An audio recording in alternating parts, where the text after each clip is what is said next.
Alors ce qui se passe aujourd'hui, c'est une action symbolique du collectif La Retraite, une affaire de jeunes. C'est un collectif qui regroupe 16 organisations de jeunesse différentes et on se bat pour une retraite plus juste, pour une retraite qui est faite pour les jeunes aussi. Et là,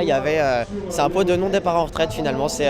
assez comique, c'est symbolique surtout parce qu'aujourd'hui les jeunes ils se demandent un peu s'ils auront une retraite, ils se demandent un peu s'ils vont réussir à partir à la retraite à taux plein. Et donc c'est l'intérêt de cette action, c'est de montrer qu'on est inquiet et qu'on a vraiment envie d'une retraite, qu'on a le droit au repos et qu'aujourd'hui on est en train de nous l'enlever et donc on se bat pour le garder. Il y a des mesures positives certes, je pense notamment aux mesures sur les apprentis, mais il y a une mesure qui les concerne particulièrement et qui les pénalise, c'est l'allongement de la durée de cotisation. On va leur demander de cotiser 43 ans, sachant que le premier emploi stable il est obtenu à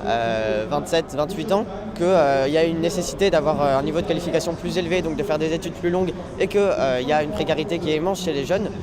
Donc on commence à travailler vers 26, 27, 28 ans environ et donc on va devoir travailler et cotiser 43 unités, donc on sera la génération qui n'aura pas de retraite à taux plein avant 67 ans et ça c'est pas acceptable pour nous, c'est pas acceptable, on a le droit au repos,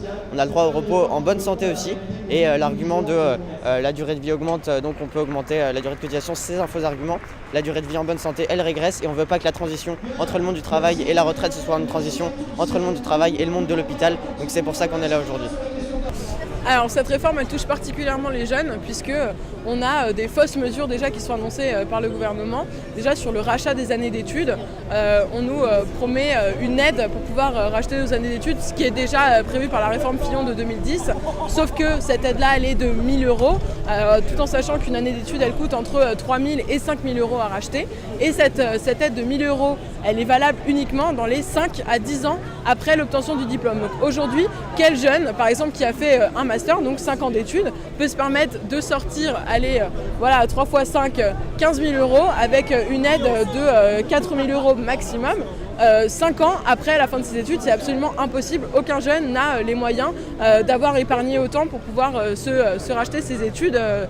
Alors la mobilisation d'aujourd'hui elle est importante parce qu'en effet l'allongement de la durée de cotisation qui est le cœur de ce projet de réforme des retraites, c'est une mesure anti-jeunes, mais ce qu'il ne faut pas oublier aussi c'est que c'est une mesure anti-femmes,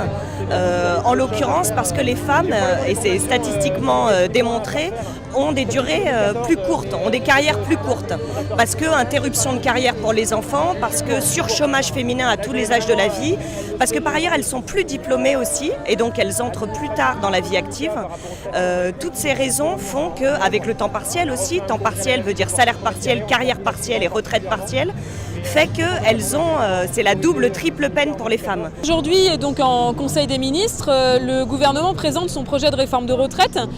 Donc on a organisé une action d'interpellation sur la question des jeunes, puisque la CGT l'a dit dès l'annonce de la réforme, il s'agit d'une réforme anti-jeunes qui va pénaliser l'ensemble des salariés et des retraités, mais en particulier les jeunes, à travers l'allongement de la durée de cotisation, donc 43 ans pour la génération qui a actuellement 40 ans, donc d'ailleurs on peut se demander ceux qui ont 20 ans si ça ne sera pas plutôt 44 ou 45 ans.